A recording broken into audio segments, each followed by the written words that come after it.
Dans la rue, Lissa Diop est toujours sur ses gardes. Le 7 février dernier, la jeune femme célèbre la victoire du Sénégal à la Coupe d'Afrique des Nations. La foule est compacte. Soudain, une dizaine d'hommes s'abat sur elle. Il fait nuit, la jeune femme se retrouve prise au piège. Je vais me débattre, je vais mordre, je vais hurler de colère, je vais taper. Enfin voilà, je vais vraiment me défendre, donner des coups de pied, des coups de poing. Rester toujours debout, mais en même temps je sens toutes ces mains qui se glissent partout et qui finalement atteignent mon corps et mes parties intimes. Un homme réussit enfin à l'extirper du groupe. Lissa Diop a de multiples blessures.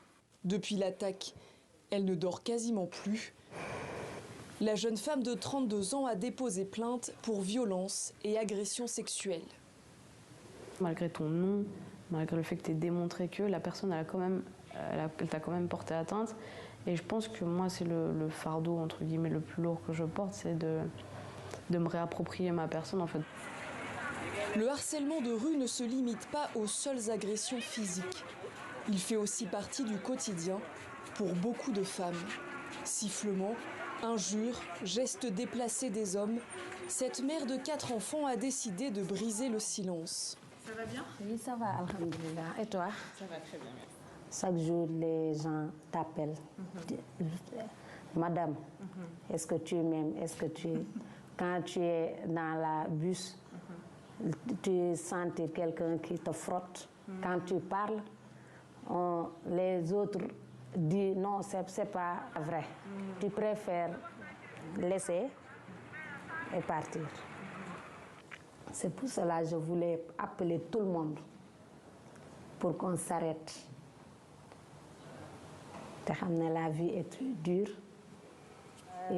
Khadijatou Diop a participé à une enquête réalisée auprès de 300 femmes au Sénégal. Le constat est alarmant. Plus de 90% des femmes interrogées disent avoir été victimes de harcèlement de rue à Dakar. Les femmes indiquent avoir recours à des stratagèmes pour diminuer, selon elles, les comportements de harcèlement. Les plus importants sont s'assurer de faire attention à ce qu'on porte et aussi s'assurer de ne pas sortir à des heures dangereuses dans des quartiers qu'on considère comme dangereux. Et les entrevues qualitatives démontrent que malgré tous ces stratagèmes mis en place, les femmes sont quand même toujours sujettes à du harcèlement. Pour éveiller les consciences, un collectif de peintres, sociologues et juristes a conçu une exposition dédiée à ce phénomène. La ville de Dakar, tentaculaire, y incarne l'agresseur du quotidien. Nous sommes tous responsables. Tout le monde est témoin et personne ne dit rien. Donc quelque part, d'utiliser la ville comme métaphore, c'est aussi assez fort pour moi parce que ça montre qu'en fait, c'est toute une société qui permet et qui met en silence en fait ce problème-là. Vous étiez habillée comment? Vous aviez un short?